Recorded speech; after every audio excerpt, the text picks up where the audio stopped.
Welcome to the official YouTube channel for the Colin Cowherd podcast. Go on, hit the subscribe button. There you go, right down there. If you want to be among the first to hear my weekly takes, NFL, college football, more, right there. Everything's cyclical. And back to the quarterback thing, look at the first quarterbacks that are going to go. Caleb, relative to some of these guys recently, a Kyler Murray or Bryce Young, looks like a giant. Right? And then Drake Maye, Jayden Daniels is big. Penix is big. Even Bo Nix, you around him, is thicker. He's not, I wouldn't consider him small. He's probably in that like Jimmy Garoppolo size range. But I would lean to stay away from smaller players whenever possible. So high in a draft. I understand taking, mid-round. Yeah. The NFL draft is longer. But, the Brock Purdy situation, again, outlier.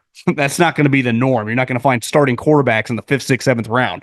Yeah, Sean Payton told me he had sort of a rule. He said, and he comes from the school of Bill Parcells. This is, let's just not draft undersized players at any position in the top 15, like Tua. Let's just not do that. Right. So we talk a lot about these quarterbacks.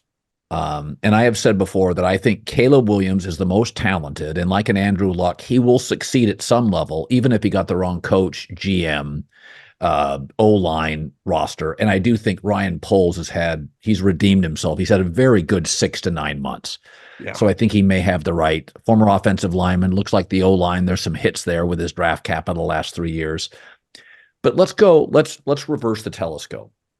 If I said to you, we know of these top 5 or 6, 2 are not going to work. We know it right now. And I've said, I think Caleb's good enough to overcome. Everybody else will be as good as where they land. I think J.J. McCarthy in New England is a bust. I think J.J. McCarthy in Minnesota with that talent and coach, that division, which is light on defense, heavy on scoring, works. If I said to you, give me 2 that if you had to put the odds on, it won't work. See, now I think Bo Nix is going to fall and end up falling to like a McVay or a Peyton. I kind of think Bo Nix is not talented enough to overcome, whereas I think Jayden Daniels isn't either, but is going to go top 3 or 4, and that's problematic. So I would get Jayden Daniels to me is like, oh no, I think he can succeed. But the top 3 quarterbacks are going to defensive coaches working with new OCs, 3 for 3. So give me the guy that you worry about. Yeah, to me, he'd have to be first, given, I don't want to, it's unfair to compare him to a guy who's won 2 MVPs, but his game is parallel some of Lamar, right? Yeah. He throws it he probably throws it better outside the hashes down the field. But I do think that type player early on in his career, Lamar went to the Ravens, who literally pivoted midseason, changed their whole offense around. It's not just one of the highest level, sports teams. It's like one of the higher level businesses probably in America, the way they've operated for 20 plus years. So I know it sucks falling to 32, but he got pretty lucky. Jayden Daniels, that's probably not going to happen, right? He's going to go in the top 5, and more than likely, you're not getting a competent operation. So if he goes to the New England Patriots, that's pretty scary. I mean, their offensive talent is a disaster. Listen, I'm not trying to judge you on the coach's picture, but Gerard Mayo's wearing like a t-shirt. He looked disheveled. I know he's a high-level impressive guy, but I don't know, man. I'm saying that tongue-in-cheek, but in all seriousness, the drop-off that's about to come from Bill Belichick to what's going on. The Kraft refused to name a general manager. Elliott Wolf's kind of doing it. I think it's going to be a rough go for that organization. Yeah. And then the J.J. McCarthy, my comp for him is Alex Smith. Alex Smith had success when he had Jim Harbaugh and Andy Reid. One guy's basically a chubbier version of Bill Walsh, and Jim Harbaugh is one of the more successful college NFL coaches we've ever seen. When he had Mike Nolan and Mike Singletary, it was a disaster. They were chanting for David Carr. So that's very fickle, right?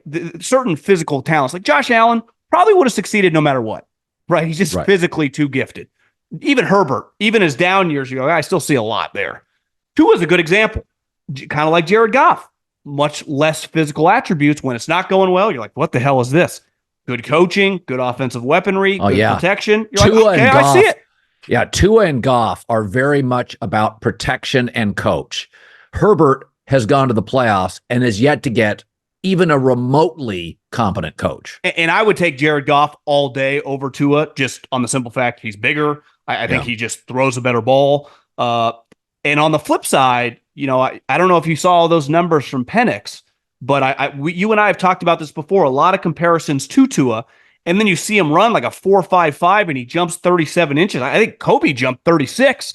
So I'm not comparing him as an athlete to Kobe Bryant, but he's a really good athlete. Yeah. I mean, so I know you don't see it as much on film because he wasn't asked to play that way. They had, I think they thought they had the best offensive line in the country. Then they met Michigan, but they had an excellent offensive line, right? So he wasn't getting touched. I think he was only sacked 11 times. So it's like averaging less than one a game, but he clearly can move, right? So you could get a guy in some of these Shanahan offenses or Sean Payton to get him on the move a little bit. He has it in him.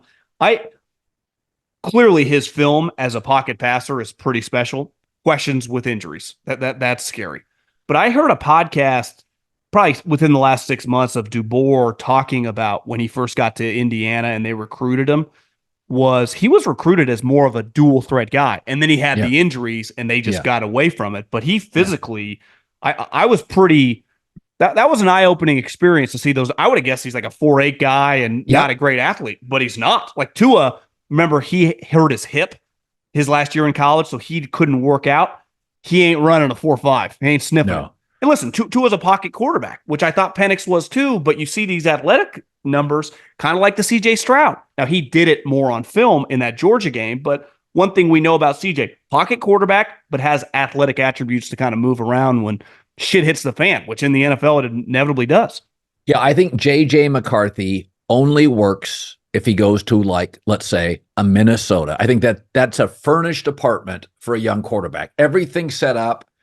They don't have to pay rent for a year. Darnold's paying rent for a year. He'll take the hits and the bruises, then you step in. What about the Giants? I don't like anybody to the Giants. I don't like anybody right now to the Giants. So tough landing spot. I would say Penix to Miami to be the next Tua. Penix to Seattle works. I think they're kind of ready to roll. His offensive coordinator. I think McCarthy in Minnesota works. Rams is a sleeper for him. Well, the Rams a sleeper for a lot of people. So they're one of those teams that has been very successful without first-round picks. This is their first rounder in a long time, and they're at 19. I could see the Rams sliding down if Bo Nix is there, and you start. I've been in a war room before. You have. And you slide down and you're like, well, the next 4 teams don't need quarterbacks. If it's, at 19, you're getting into like Dallas, Maye, but they need some pieces. I could see the Rams going and saying, we're going to take Bo Nix and he's going to sit for 2 years. I could totally see that happening. So I think Bo Nix to me, again, like a Penix, like a J.J. McCarthy, it's going to be the spot. But Bo Nix may be the luckiest of all because the truth is, if he goes, and I think he probably will. I think Denver is the last chance for him. Then there's going to be a long stretch of people that aren't going to move up. Like if you start looking at the teams that need quarterbacks, it's not a surprise. They're mostly in the top 12 and 13.